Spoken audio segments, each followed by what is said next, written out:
Hello everyone! Good morning! Ito po si Charching Succulent Davao and welcome sa ating YouTube channel. And for today's video, so heto guys yung aking mga ginawa ngayon. So mag-update pa rin po tayo ng ating mga plant dito sa ating third flat garden.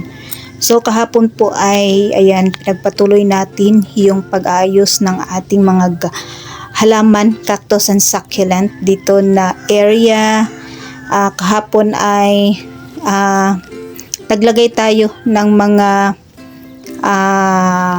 milotii sa ating garden. So ngayon guys, mag-update ako dito sa ating mga plant. Dito naman sa ating succulent area. So heto na yung update sa ating mga plant dito na area. So yung ating mga succulent ay okay naman po. So meron tayong nilagay na flapjack dito na area. So medyo malaki na siya, ating flapjack, and then okay naman po siya dito. Yung kinuhaan po natin ito before ay hindi po siya okay. So yan, and then yung ating ano to siya, yung Aron P, ayan siya guys, sobrang dark na yung kaniyang kulay.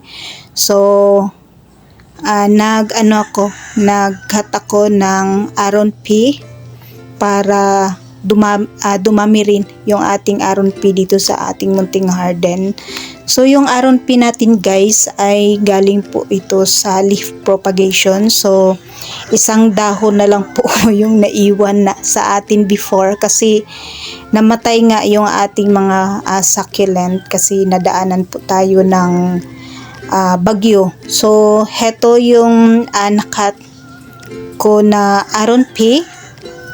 And then ayan, pinatong ko lang po siya dyan sa soil. And then yung iba nating mga succulent dito guys ay tinatry kong ibalik sa ating garden para gumanda at sumigla ulit yung ating munting garden. So ayan, at meron tayong nilagay na mother plant to ng Purple Delight. So ito ay galing po doon sa ating terrace. So nakat ko na siya before, and then heto yung mother plant. And then yung ating mother plant ay meron naman pong lumabas na pops. And then naglagay din po ako ng heto yung pinakamatagal na cactus sa ating munting garden, yung peanut cactus. So naglagay din po ako dito ng peanut cactus. So tinatry ko siyang paramihin. And then yung meron din tayong ghosty na nilagay dito na area. So medyo yung mga nabuhay sa atin na mga succulent ay yung mga matitibay po sa lowland. And then